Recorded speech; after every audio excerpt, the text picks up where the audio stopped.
120 tahun Jabatan Audit Negara, memacu accountability, membina generasi madani berintegriti. Kerajaan menegaskan perbahasan laporan Ketua Audit Negara LKAN di Dewan Rakyat penting bagi memastikan accountability, ketelusan dan tabik urus yang baik. Perbahasan ini bukan tiada kelemahan kerajaan, sebaliknya bukti tiada perkara yang disembunyikan dan pada masa sama memperkukuh keyakinan rakyat terhadap accountability dan ketelusan pentadbiran.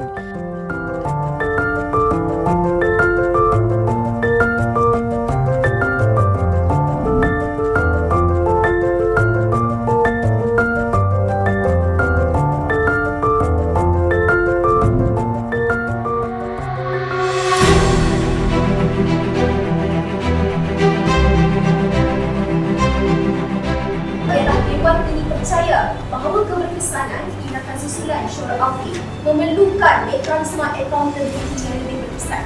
Tindakan susulan syura audit memerlukan mekanisme accountability yang lebih berkesan.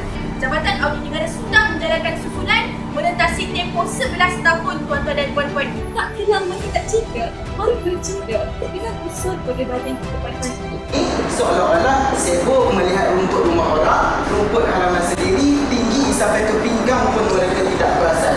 Kepada kaedah pemantauan digital berasaskan analitik prestasi, meningkatkan accountability dalam tabik urus kerajaan. Keberhasilan program kita nilai kepada ikhtiar yang kepada rakyat dalam satu jangka masa yang panjang. Dinyatakan dalam rekod Parlimen melalui Auditor General Dashboard dengan izin Tuan Yang Di-Pertua, kita gelar AGD untuk memaparkan status tindakan terhadap isu laporan Ketua Audit Negara. Piala Ketua Audit Negara tahun ini merupakan inisiatif yang amat bermakna. Pertandingan ini bukan sekadar mencari pasukan yang terbaik dalam sesi perdebatan, tetapi turut menjadi platform untuk membentuk generasi muda yang berfikiran kritis, berani menyuarakan pandangan dan mampu berhujah berasaskan fakta dan serta ilmu. Bagaimana seorang juru audit perlu menilai sesuatu berdasarkan bukti dan fakta, seorang pendebat perlu juga membina hujah berasaskan fakta, analisis dan pertimbangan yang rasional, bukannya semata-mata berdasarkan persepsi atau emosi. Berdebat dengan fakta, berhujah dengan bijaksana dan berbeza pandangan dengan penuh adab. Hadir, hanya Jauhari yang mengenal mantra. Dalam hujah pertama, jelas menunjukkan ada masalah kelewatan projek warga dewan sekalian.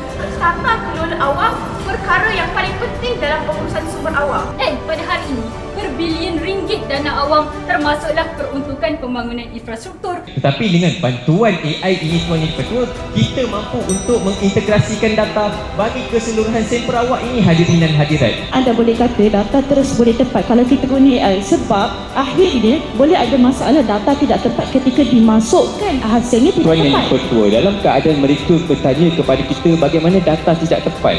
Sekarang, kalau ikut kaedah konvensional, kita terpaksa untuk ada sampel rawak yang hanya sedikit saja. Tetapi dengan bantuan AI ini Tuan Yang Di-Pertua, kita mampu untuk mengintegrasikan data bagi keseluruhan sampel rawak ini, hadirin dan hadirat. 120 tahun Jabatan Audit Negara Memacu accountability, membina generasi madani berintegriti.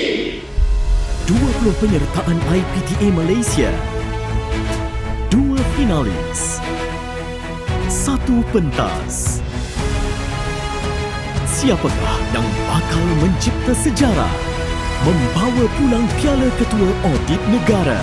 Jabatan Audit Negara 120 tahun menjunjung amanah audit berkualiti, meningkatkan accountability.